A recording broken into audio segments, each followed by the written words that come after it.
This week, I'm going to use this and teach you something interesting about stalls. Welcome back to Grant's Pilot Advice. For those of you who don't know me, I do have a degree in aerospace engineering. I'm going to use that today to teach you some aerodynamic principles about stalls.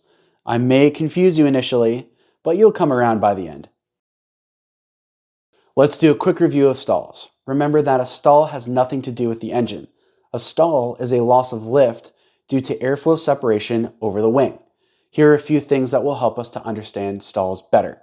The chord line is a straight line from the leading edge of the wing to the trailing edge.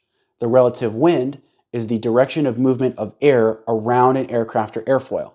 The angle between the relative wind and the chord line is the angle of attack, or AOA. The AOA can be negative, 0, or positive.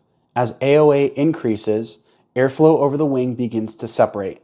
If we increase angle of attack further, eventually the air will completely separate from the wing, leading to a stall. We can see this in a CL versus AOA chart.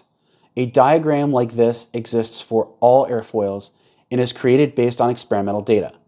On our x-axis, we have the angle of attack, and on the y-axis, we have our CL, or coefficient of lift. The coefficient of lift is the lifting capability of the airfoil.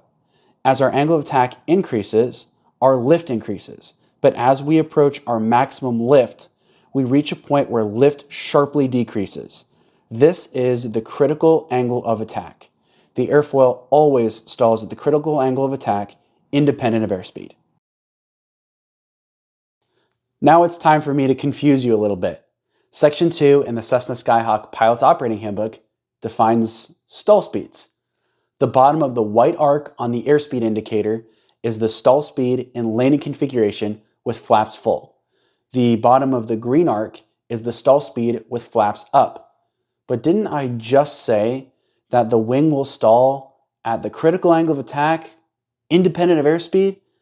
Yes, but what we're going to do is relate critical angle of attack to airspeed using some basic aerodynamic principles. This will help us roughly estimate what our stall speed is. Here is the lift equation. Lift equals 1/2 times the air density times the velocity squared times the frontal area times the coefficient of lift. For the purposes of this video, we're only concerned with lift L, airspeed V, and coefficient of lift CL. Everything else, just ignore it. So we're going to assume that we're flying straight and level and generating lift capital L. Our cruise speed is V, and our coefficient of lift is lowercase l. We exist on the AOA CL graph around here at this angle of attack. Let's slow down to V minus 10. Our lift is going to decrease. In order to maintain our original lift L, what do? The only thing that we can do is increase our coefficient of lift, lowercase l, by increasing our angle of attack. This puts us about here on our chart. Let's slow down further to V minus 20. Lift is going to decrease again, and we counteract this with an increase in lowercase l by a further increase in AOA. Now we're about here on the chart. Are you starting to notice anything? Now we slow down even further to V minus 50. It's the same thing as last time, although when we increase our angle of attack this time, we have exceeded our critical angle of attack and have stalled. Now we know that the speed at which we exceed our critical angle of attack is roughly our stall speed. The wing is designed to stall at the critical angle of attack independent of airspeed. However, using some basic aerodynamics, we can get a good estimate of the airspeed at which the airplane will stall. This helps us as pilots because we can better understand why the POH calls out a stall speed rather than a critical angle of attack. We can't exactly see the AOA inside the airplane, but we can assume that a high pitch angle generally equates to a high angle of attack. Understanding the relationship between stall speed and AOA will help us to avoid high AOA, low airspeed situations.